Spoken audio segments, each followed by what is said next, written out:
disasters, but I want to talk about financial disasters as well. All right, Facebook, welcome back. And so welcome to Money Mondays with Ash Cash. And so I am going to share this video on my different pages. So I need you to do the same. Let's move this since I'm... All right, cool. Thank you so much for the hearts, for the love. I appreciate you guys. I'm going to share this real quick. So let's share this. Oh, wait, let me copy first. So copy. And then so I want you to do the same. Like, I need this to be shared to everybody. So make sure you're sharing this video. If you are tuned in live, make sure you are sharing this video. We want to talk about preparing yourself for financial crises. Is that how you say it? Crises? Crisis? Like how you say multiple crises? Crises, I think. I don't know. But yeah, we want to talk about that. So we want you to share this. I need to share it 3 times, so bear with me. I just posted it 1 time. I have 3 different pages that I have access to. And so we're going to do that. I'm going to share. And then this is me sharing it a 2nd time.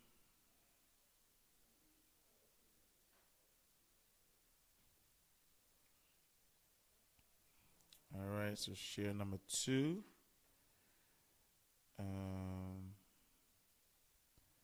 I'm going to share 1 more time, and then after that, we can rock and roll. Let's go share. And then we're going to share this on my timeline. And then we're going to go to...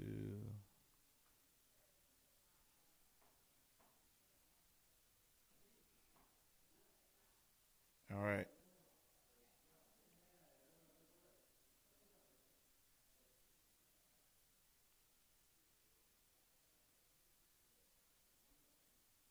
Okay, so welcome to Money Mondays with Ash Cash, brought to you by Bank Mobile every Monday live at 12 p.m. If you are listening to the podcast, we are on iTunes under Money Mondays with Ash Cash. And also, if you're listening to the podcast, make sure you go under iTunes and leave a comment, rate it, let people know your thoughts about the podcast. But definitely, the more you rate it, the more people will have access to seeing it. And we want this information to be spread wide. So please, I appreciate you for doing that. And so today, want to talk about financial disasters.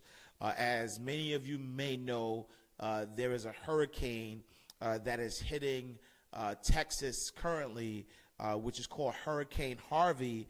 And it is considered a Category 4 storm, and there is severe winds, there is severe flooding.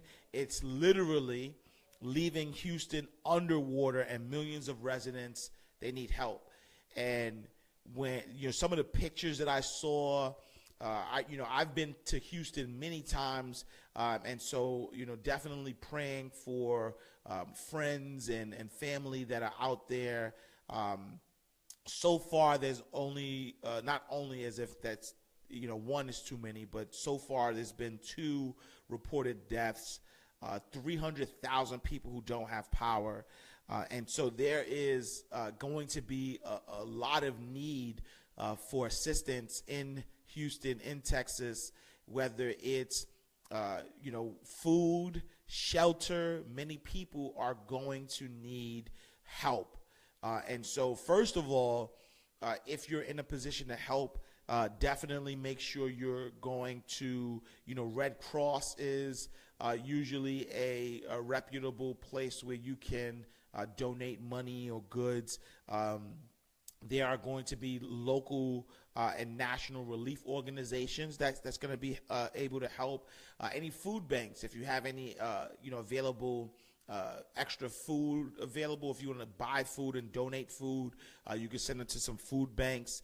But just make sure that you are, if you're able to, you're in a if you're able to help, that you can help and you do help, because people are going to need help. A lot of the news outlets are stating that this is going to be a financially worse storm or worse effort, recovery effort than Hurricane Katrina. And so if anybody remembers, it took a lot to get New Orleans back to where it needed to be. And so a lot of people estimate that it's going to cost more. It's going to be worse than Hurricane Katrina. So again, prayers go out to anyone who has friends, family, but just prayers in general for Houston, for Texas. And so in light of the hurricane and the natural disaster that's happening, I wanted to talk about, what are some ways can we prepare ourselves for financial disasters, because there are many things that may happen in our lives, and many things that may happen that may cause a financial disaster. And are you prepared? First and foremost, when you go through natural disasters, and this is why, I believe that everyone should always have a waterproof and fireproof safe in their house at all times that has all of their important financial documents, because in the event that a natural disaster happens, you don't want all of your information to get ruined. And so I'm talking about, passports. I'm talking about birth certificates, marriage certificates, titles, deeds, all of these different, IDs, social security cards, anything that is an important financial or important document, altogether.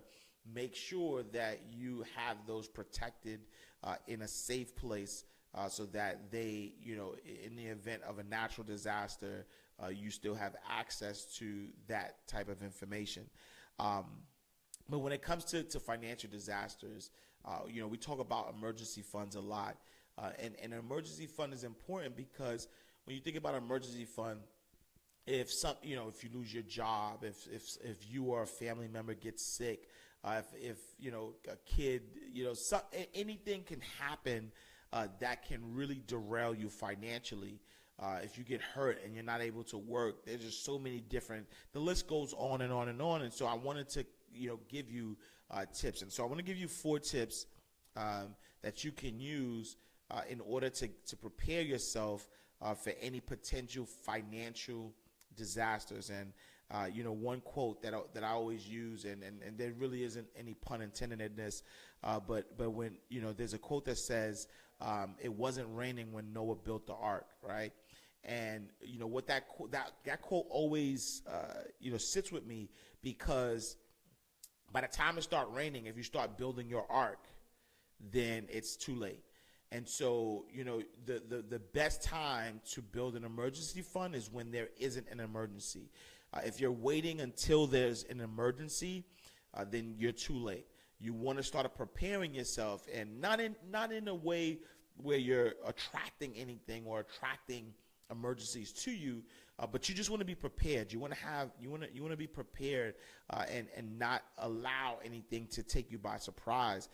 And so, one way that you can prepare yourself for financial emergencies is, you want to go through your documents. You want to go through your expenses. You want to go through your budget and see what are those expenses that you can cut. What are those discretionary things? What are you spending money on that you don't necessarily have to spend money on? This is important because your discretionary money, and I'm not saying to not spend discretionary money on anything at all, but your discretionary money is what is going to allow you to create an emergency fund, allow you to create a financial freedom fund, allow you to have that extra room. And so, the goal should always be 6 to 8 months of expenses, meaning that you can at least have 6 to 8 months of taking care of expenses if you, for whatever reasons, could not work. It's more than an emergency fund, and we'll review that in a second. But again, in case of emergency, you want to be able to, cut expenses quickly, figure out what of those expenses that you can cut in order to, take care of whatever the financial emergency is, but also use money to begin to put some money away. Number two, in the case of a financial emergency, you want to make sure that you have credit available.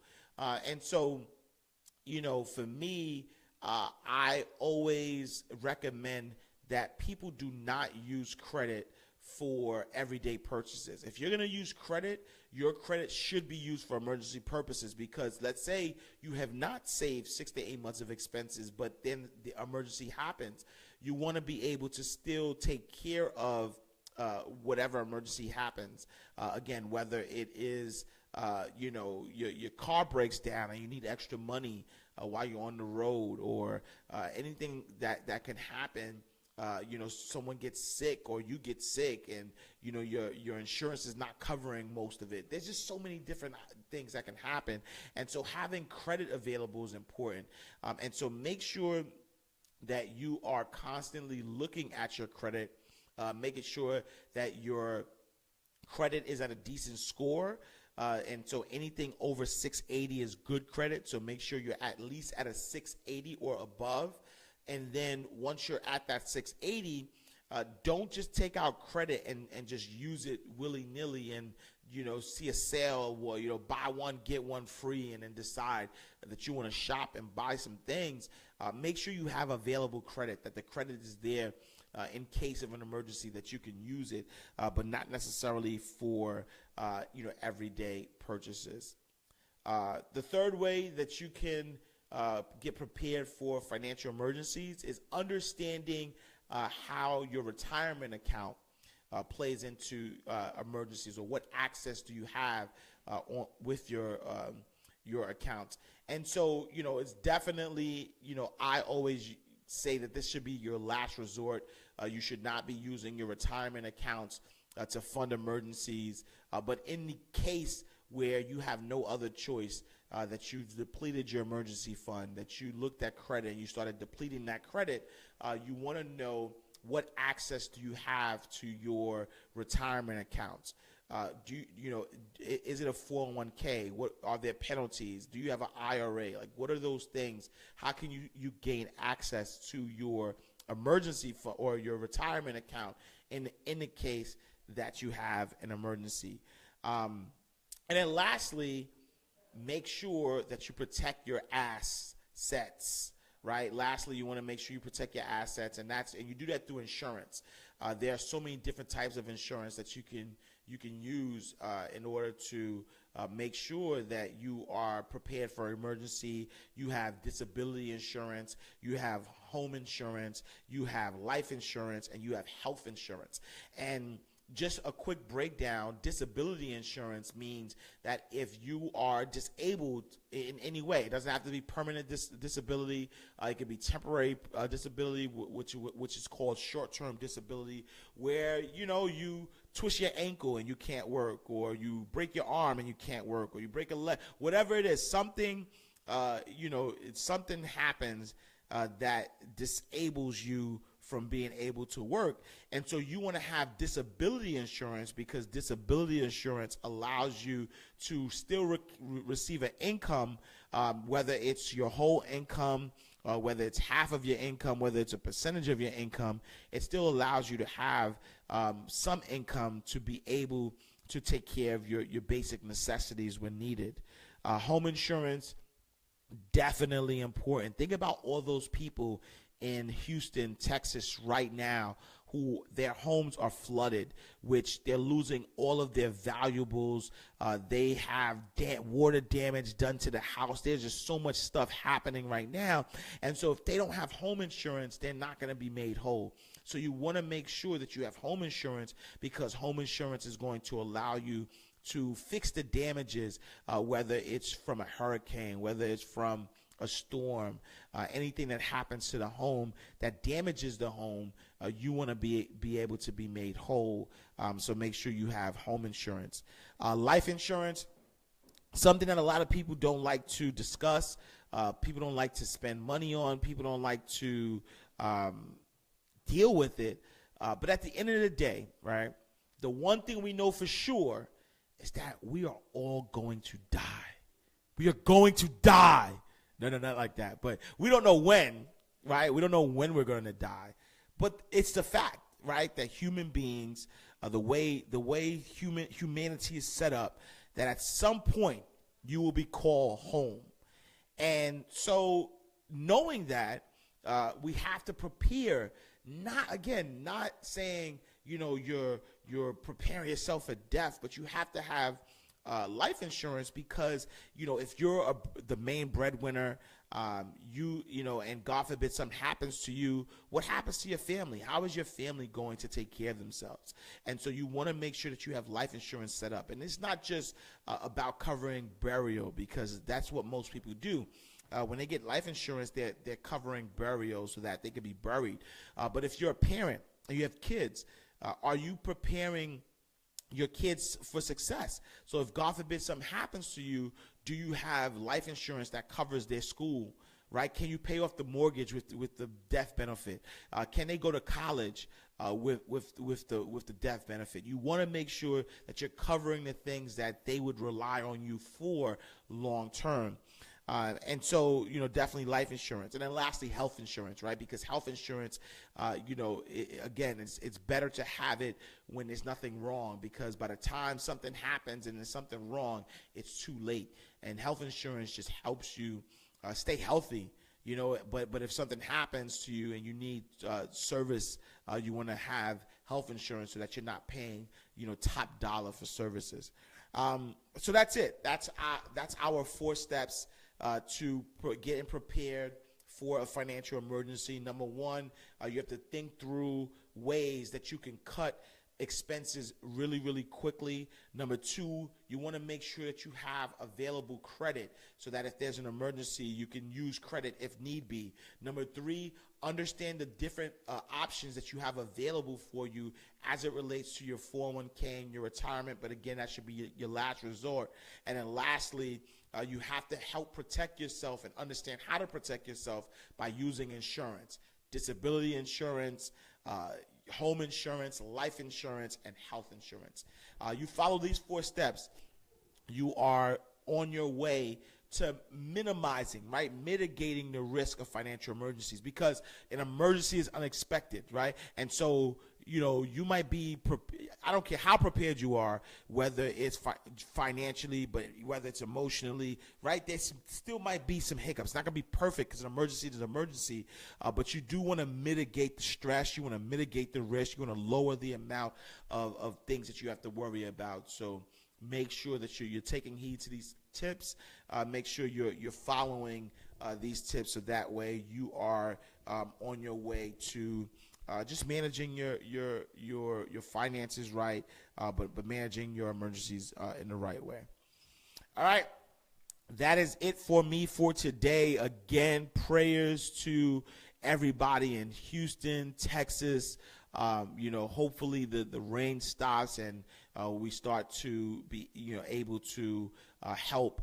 Whether it's monetarily, whether it's through prayers, however way you can help.